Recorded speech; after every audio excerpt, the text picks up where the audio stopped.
고린도전서 16장 1절입니다. 성도를 위하는 연보에 대하여는 내가 갈라디아 교회들에게 명한 것 같이 너희도 그렇게 하라.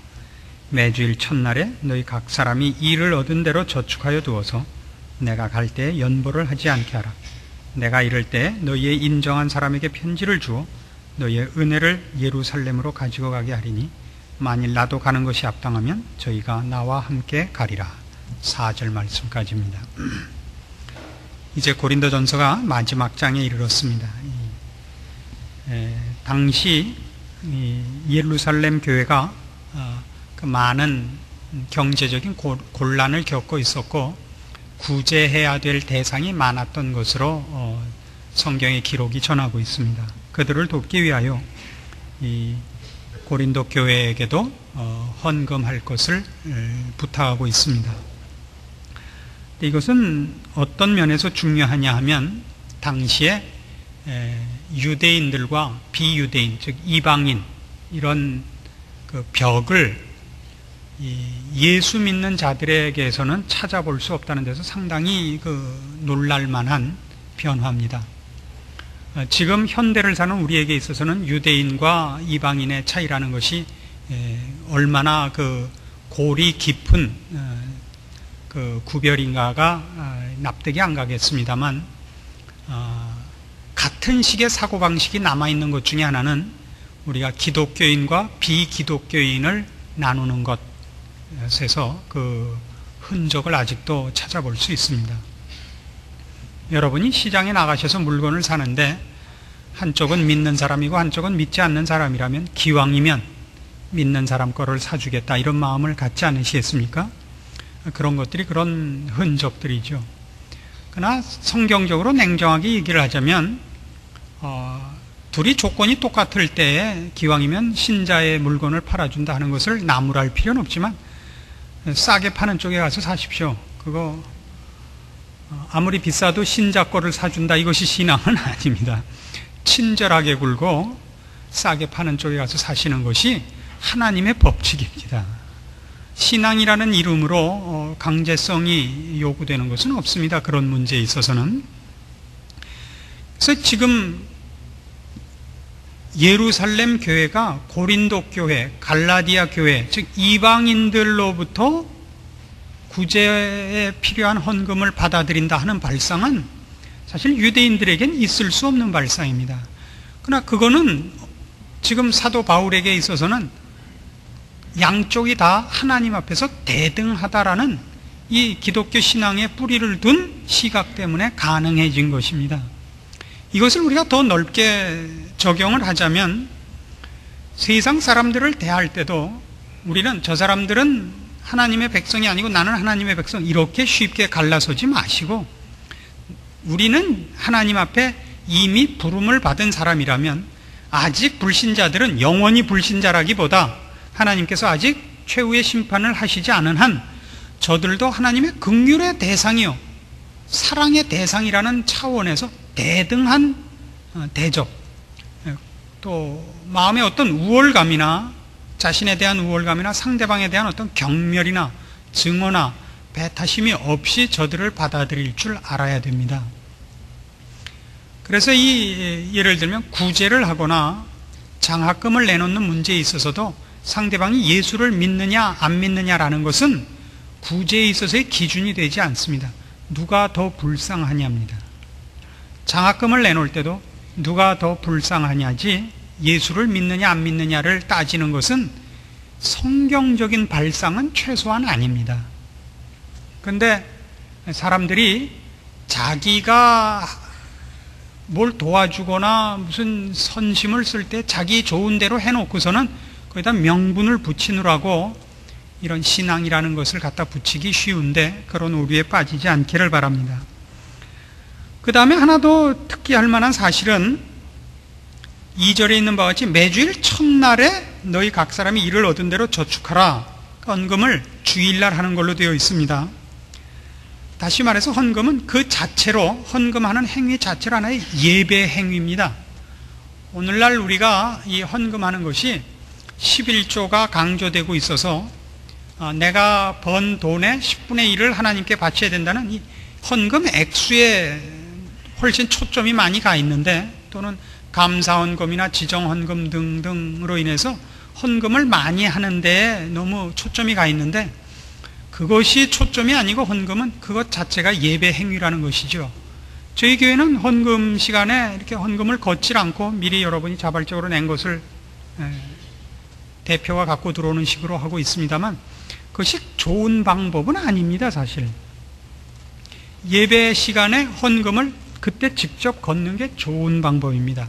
이것이 예배의 행위이기 때문입니다. 그러나 한국 교회가 헌금을 너무 액수로 이 강조를 했기 때문에 거기에 우리의 거부감이 많이 묻어나오게 돼서 우리가 그런 방법을 쓰지 않는 것입니다. 그래서 여러분이 들어오시면서 헌금을 낼 때 상당히 헌금을 내는 행위에 여러분이 많은 의미를 부여하셔야 됩니다. 왜냐하면 헌금을 낸다는 것은 상대방이 내 헌금을 받는다는 것입니다. 내는 쪽에 강조가 있는 것이 아니라 하나님이, 높으신 하나님이 나의 호의와 진심을 받아준다는 것은 내 쪽에서의 감사지 우리가 하나님을 돕는 것이 아닙니다.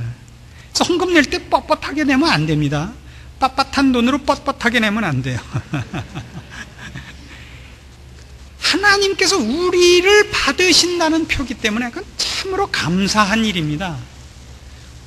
하나님이 내 진심을 받는다, 나를 받으신다, 이런 뜻이거든요. 헌금을 한다는 건 아무나 할 수 있는 게 아닙니다. 여러분은 돈을 놓고 갈 수 있습니다. 그것이 헌금이 되는지 안 되는지는 하나님 쪽에서 결정하시는 일인 겁니다. 그래서 많이 냈다든가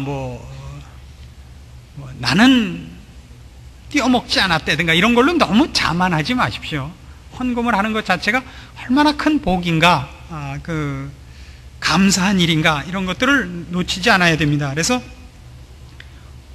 하나님이 나를 연락하셨고 나를 기뻐하시기 때문에 내 헌금이 가능하게 된 것이지, 헌금을 내서 하나님이 나를 받는 건 아닙니다. 헌금이 조건은 아니죠.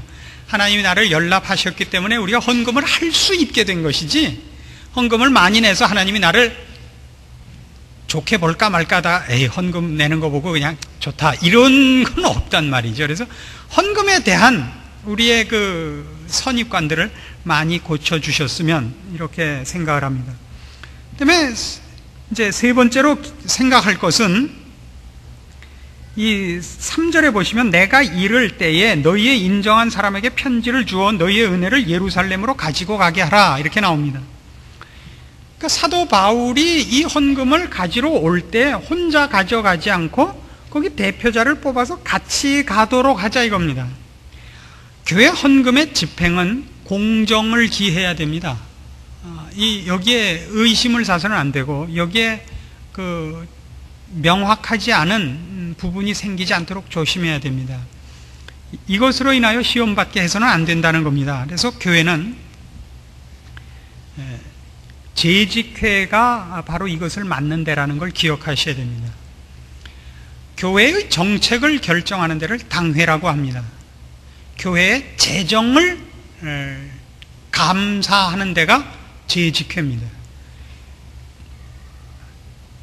교회 집사가 되면 교회에서 하는 모든 봉사의 직분을 맡게 되는데, 그 봉사에 어쨌든 이 금전적인 문제가 언제나 함께 붙어 다니게 되어 있습니다. 그래서 이 교회 헌금의 집행과 관리와 확인하는 모든 일에 교인 여러분들이 직접 참여하셔서 확인하는 작업이 필요한 것입니다. 돈이 어떻게 쓰이는지, 성도들이 낸 헌금이 어떻게 쓰이며 어떻게 공정하게 쓰이는지를 볼 뿐만 아니라 거기에 참여하여 여러분이 낸 헌금을 하나님께서 쓰시는 일에 참여할 필요가 있다, 이겁니다. 성도들의 헌금이 공정하게 분명하게 쓰여지는 것과 함께 하나님께서 우리의 진심을 가지고 어떻게 오병이어의 기적을 이루시는가를 보며 확인하는 일에 여러분이 직접 참여해야 됩니다. 그런데 두 가지 극단적인 양상이 나타날 수 있습니다. 하나는 난 모른다 하는 겁니다. 그래서 교회 안에는 공공연하게 이런 소문이 있습니다. 교회는 너무 깊이 들어가지 않는 게 좋아. 이게 하나 있습니다. 깊이 들어가면 구려. 이게 있죠. 돈 쓰는 걸 보거나, 장로님들 회의하는 거 보거나, 목사님의 사생활은 모르는 게 낫다 하는 것이 하나의 불문율처럼 내려오는 소문입니다. 그렇지 않습니다. 여기는 어떤 오해가 있느냐 하면, 우리가 재직회를 하거나 당회를 하거나 하는 문제에서 의논과 토론을 하는 과정에서 갑론을박하는 것을 부정적으로 보셔서는 안 됩니다. 교회에서 좋은 일을 결정하는데 왜 다투는가? 왜 다른 의견이 나와서 토론이 있고 반대가 있는가? 왜 기도하고 한마음 한뜻으로 척 되지 않는가? 그건 여태껏 우리가 고린도전서를 해오면서 확인한 바와 같이 우리는 아직 완성품이 아니기 때문입니다. 지금 우리는 완성을 향하여 나가고 그 완성에 도움이 되도록 교회가 허락되어 있습니다. 교회는 하나님께서 교회를 통하여 세상 앞에 하실 일이 있을 뿐만 아니라 교회로 부른 성도들 자신들을 완성케 위한 하나의 훈련 장소입니다. 그래서 우리는 어느 것이 하나님의 뜻이고 어떻게 하는 것이 하나님이 제일 기뻐하는 것인지 잘 모를 때가 많습니다. 우리가 아직 완벽하지 않기 때문이죠. 그래서 의논하는 것이 당연합니다. 내 생각과 다른 사람이 있을 수 있고, 그래서 토론하고 의논해서 서로가 훈련이 되고 서로가 깊어지고 서로가 넓어지는 것입니다. 그 과정 없이 사람이 기도 한 번 하고 완벽해지기를 바라는 것은 그건 잘못된 생각입니다. 그래서 교회가 왜 묻고 대답하고 다른 견해가 나오고 결정을 제대로 못하고 그렇게 길게 회의를 끌어야 되는가? 신중을 기하고 하나님의 뜻을 깊이 알기 위한 그 과정이고, 그리고 우리의 부족함을 인정한 겸손한 행위로서 그런 일들이 있는 것입니다. 그런 일이 없기를 바라는 것은 그건 인간에 대한 이해나 하나님께서 일하시는 방법에 대하여 아직 모르기 때문에 나오는 것입니다. 그래서 무슨 일을 할 때 무조건 통과시켜 주셔서는 안 됩니다. 유대인들의 사회에서 제일 최고 결정기관인 산헤드린 공회는 이런 법칙이 하나 있습니다. 만장일치는 부결입니다. 만장일치는 부결이에요. 만장일치는 부결이라는 것은 그들이 얼마나 인간을 잘 이해하는가를 나타내는 것입니다. 사람들은 어떤 경우에도 견해가 일치하지 않는답니다. 어떤 경우에도. 근데 견해가 일치하는 경우는 두 개가 있다고 되어 있습니다. 하나는 더러운 이익에 관련됐을 때, 둘째는 외부의 압력이 관계됐을 때, 이때만 만장일치가 나오고, 자유로운 의사를 보장하면 어떤 일에도 만장일치가 안 일어난대요. 그게 인간이라는 걸 이해하십니까? 그걸 이해하셔야 됩니다. 우리는 그런 존재입니다. 너무나 당연하고 너무나 분명한 일을 할 때도 반대하는 사람이 있습니다. 그런 사람이 있는 것을 인정하고, 다른 사람이 그러는 것이 아니라 나도 그러는 때가 있다는 것을 인정해야 됩니다. 그래서 그런 일들을 통해서 우리가 완성되도록 이런 모든 일에 인내와 겸손으로 여러분들은 교회 일에 참여하셔야 됩니다. 그 꼬라지를 보셔야 됩니다. 아유, 저 사람은 왜 저래? 왜 밤낮 저렇게 들고 일어나서 물고 늘어져? 부르독띵가? 이렇게 뭐라 그러지 마시고, 그런 사람을 얘기를 듣고 그 사람을 납득시켜서 가는 데까지 내가 맡은 일이고, 그걸 못 참는 것을 보아서 내가 아직도 멀었구나를 깨달아야 하는 것이 교회입니다. 그래서 재직회와 당회를 즐기셔야 되고 그 필요성을 인식하셔야 됩니다. 그래서 우리는 우리가 일을 해야 할 뿐만 아니라 남이 하는 일에 대해서도 관심을 갖고 봐야 됩니다. 관심을 갖고. 그래서 그러하여금 시험에 빠질 기회를 주지 않아야 되고, 또 그리고 외롭지 않도록 격려할 책임이 있습니다. 근데 이런 일을 하다 보면 너무 깊이 빠지는 게 좋지 않아. 나는 반동으로 어떤 것이 생길 수 있느냐 하면, 목사님이 잘하고 장로님들이 잘하면 되지 않겠는가 하는 이제 기대와 불평이 생길 수 있습니다. 그래서 이제 그 반대편일, 즉 교회 안의 성도들이 하나님이 하시는 일에 직접 참여하여 격려하고 관리하고 확인하고 감독하고 직접 참여해야 하는 일들을 본인이 하지 않고서 어떤 일부의 그 사람들에게 자기의 일을 다 떠맡기는 방식, 첫째로는 목사에게 다 떠맡기는 방법, 장로님들에게 떠맡기는 방법으로 일하는 두 번째의 극단적인 잘못이 나타나게 되는 겁니다. 교회에 무슨 문제만 있으면 목사 탓이 되고 장로 탓이 되는 건 이건 또 똑같은 잘못입니다. 왜냐하면요, 한 나라가 잘 되는 데는 민주주의와 독재 중에 어느 것이 더 한 나라를 잘 만드는 방법이라고 생각하십니까? 우리는 지금 이제 와서 옛날 그 박정희 대통령에 대해서 평가가 분분합니다. 근데 외국에 나가면 말이죠, 박정희 대통령에 대한 연구가 우리 국내보다 더 열심입니다. 특히 동남아 국가들은 박정희 대통령의 그 새마을 운동과 그 통치, 특별히 경제 성장에 대하여 깊은 관심을 갖고 연구하는 이들이 많습니다. 그래서 오히려 나가면 서구 학자들마저도 박정희 대통령의 통치와 그 경제 성장에 대해서 아주 높은 평가를 하는 걸 봅니다. 그럼 우리가 이렇게 얘기를 해요. 그렇지만 그 사람은 독재 정치가였어요. 그러면 상대방이 뭐라고 말을 하는지 아십니까? 참으로 놀라운 답을 들은 적이 있습니다. 독재를 하지 않고 어떻게 단시일 내에 그렇게 빨리 한 나라를 부흥시킬 수 있습니까? 그럽니다. 이 답에 대해서 어떻게 생각합니까? 우린 지금도 즐겨 사실은 이런 말을 하죠. 그냥 확 독재를 해야 돼. 그냥 지금도 그러죠. 그냥 나쁜 놈들은 다 비행기 태워서 태평양에 갔다 장개석이 옛날에 했던 식으로 그냥 다 차놓고 그냥 이 도둑질하고 강도질하는 그냥 저 중동식으로 그냥 손모가지 자르고 눈깔 파내고 그래야 돼. 그러면 그냥 하루아침에 깨끗해져. 맞습니다. 한 나라를 재빨리 부흥시키고 좋게 만드는 방법은 좋은 전제 정치가가 나타나는 겁니다. 이건 틀림없는 사실입니다. 그러나 성경은 교회라는 이 기관을 세워서 교인들을 완성하고 또 교회를 통하여 하나님께서 사회와 그 시대 앞에서 일하시는 이 방법을 민주주의라는 방법으로 쓰신단 말입니다. 왜 그러느냐 하는 것이죠. 민주주의는 참 골치 아픈 겁니다. 왜 골치 아프냐면 민주주의의 폐해를 제일 여러분이 분명하게 보는 나라가 미국입니다. 민주주의란 어쨌든 여론 정치입니다. 근데 여론이라는 건 다수의 목소리인데 다수는 똑똑한 사람인 적이 없습니다. 다수는 언제나 밥통들끼리 한 목소리로 뭉치는 게 다수입니다. 그러니까 정치가가 되려면 다수의 지지를 얻어야 되는데 다수만이 눈앞의 이익을 보고 내일 일을 못 봅니다.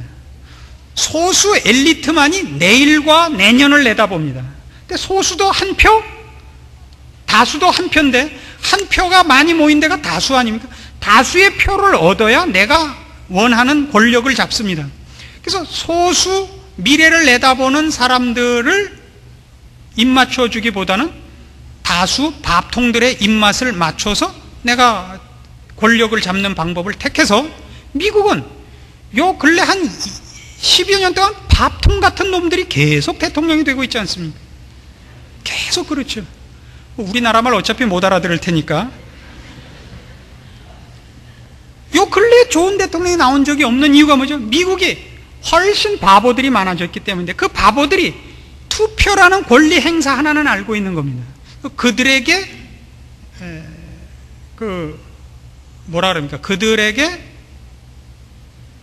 양심을 팔아먹은 정치가들이 정치인이 되고 미래를 내다보고 정의 구현을 하려는 사람들은 그 자리를 잡지 못하는 것이 미국의 정치 현실입니다. 그래서 보십시오.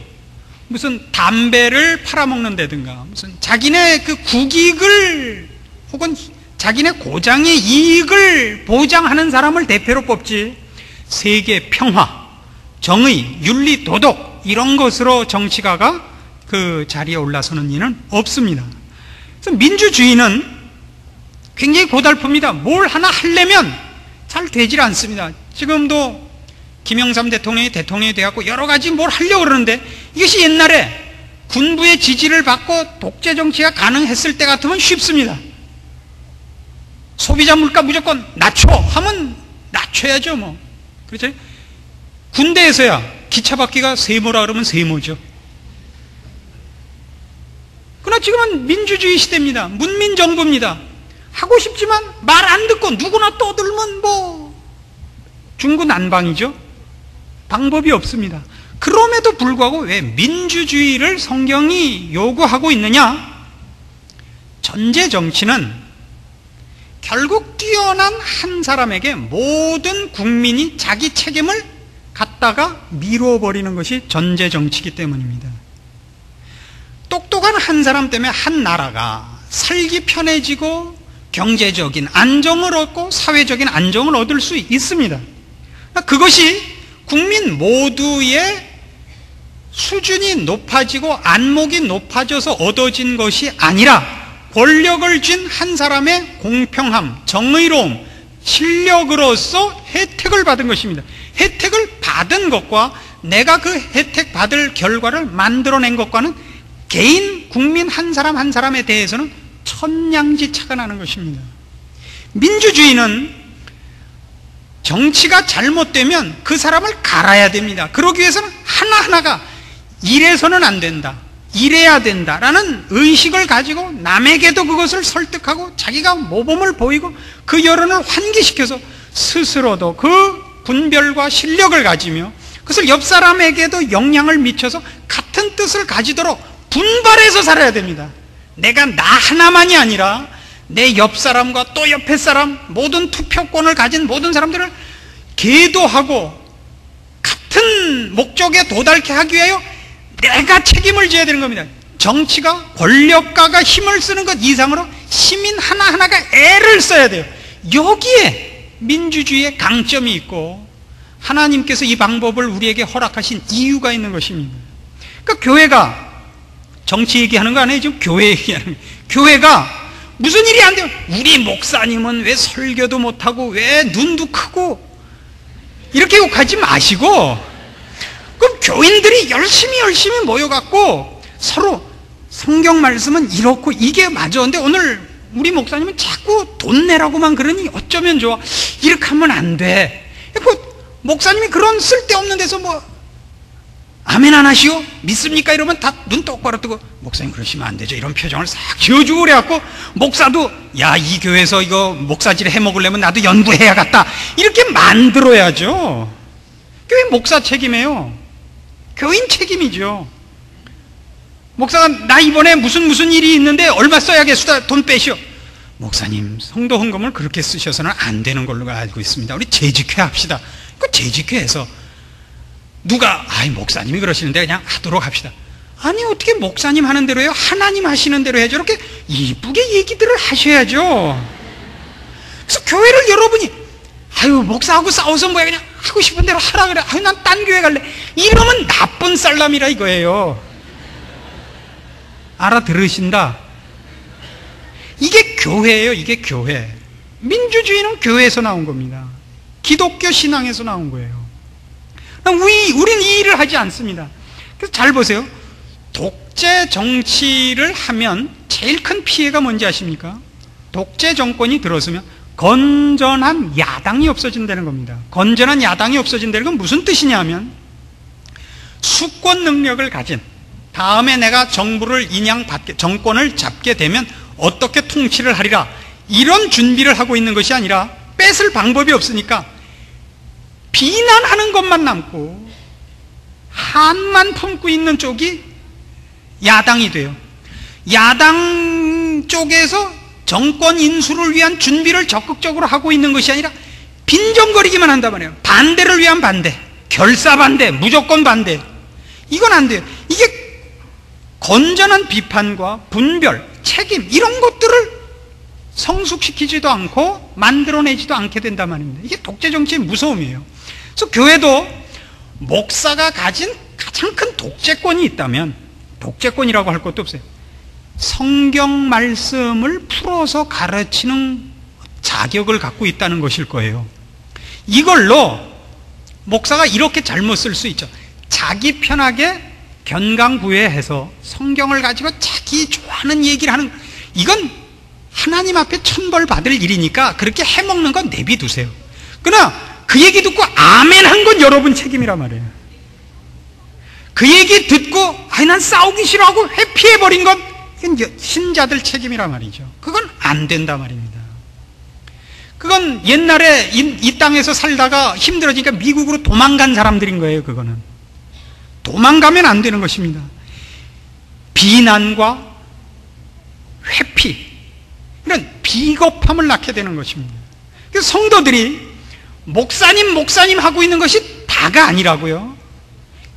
비겁하게 목사한테 모든 책임을 뒤집어 씌우고 자기 할 일을 안 하고 있는 것일 수 있어요. 그건 안 돼요. 다음번 재직회 때 보겠어요. 나오셔서 말없이 지켜보고 가야 돼요. 잘하고 있구나. 뭐 그럼 말 안 해도 되고, 그래도 여럿이 나와서 엄숙하게 보고 있어야 되는 거예요. 잘하고 있으면 웃고 박수치고 그러고 가고, 지난번 잘했으니까 이번에도 잘했겠지. 그러면 안 돼. 또 나와 앉으시란 말이죠. 여러분 책임이고 권리예요. 그래서 우리가 갖고 있는 신앙상의 문제나 사회에서 정치적인 피해를 받은 거나 다 어떤 공통점이 있냐면, 그래서 우리는 빈정거리는 데만 1등이에요. 그리고 무슨 꼬투리 잡아내는 데만 1등이에요. 최소한 내가 바보는 아니다 이거죠. 내가 밥통이라고 생각하지 말라 이거죠. 내가 이런 것쯤은 안다 이거죠. 그런데 그걸 정정당당하게 권리 주장을 하거나 자기 책임을 이행하진 않아요. 도망가죠. 그래서 비겁하게 다 그늘에 숨어서 수군거리는 것만 익숙해요. 정치적인 문제 이전에 교회에서 그렇단 말이죠. 여러분 혈서 쓰고 화염병 들고 싸울 필요는 없어요. 그러나 여러분에겐 재직회도 있고 당회도 있어요. 교회에서 하는 모든 일에 대하여 여러분이 책임을 져야 되고 여러분의 권리를 행사해야 돼요. 왜요? 이걸 통해서 하나님이 여러분, 즉 하나님께서 피로 값주고 사신 여러 성도들을 완성시키려 하고 있기 때문입니다. 그래서 교회에서 하는 모든 일에 여러분은 참여해야만 되는 책임이 있습니다. 회피하지 마십시오. 비겁하지 마십시오. 비겁하지 마십시오. 감사한 마음으로 헌금을 하고, 하나님 우리 교회를 통하여 일하시는 모든 일하시는데 여러분 동참하십시오. 여러분의 권리요 책임입니다. 그리고 남이 한 일에 대해서 비난하고 빈정거리지 마시고 여러분이 해보십시오. 누가 잘했으면 누가 왜 못했는가 그러지 마시고 여러분이 참여하셔서 감독하십시오. 그리고 또 필요에 따라 격려하십시오. 그것이 교회입니다. 하나님이 우리에게 허락하신 참으로 복된 기관입니다. 여러분은 그냥 오셔서 앉아서 설교 듣고 헌금 내고 도망가는 그런 신자가 되시지 말기를 부탁합니다. 기도하십시다. 하나님 아버지 은혜를 감사합니다. 우리에게 주의 몸된 교회를 허락하시사 우리에게 여기서 봉사할 수 있는 특권을 허락하셨습니다. 주께서 이제도 교회를 통하여 일하시는 구원과 베푸시는 긍휼과 은혜와 사랑을 우리로 증거하게 하시며 그 일을 우리에게 부탁하셨으니 외면하지 말고 주의 부르심 앞에 반응할 것이요 충성할 것이요 열심을 품고 따를 것이며, 그래서 그 속에서 우리의 완성을 우리 스스로 확인할 것이요 그 길을 걷는 모든 성도들에게 서로가 격려하며 서로가 감독하며 서로가 아껴주는 일이 있게 하사 주의 몸된 교회의 영광을 우리로 목도하게 하시옵소서. 예수님의 이름으로 기도합니다.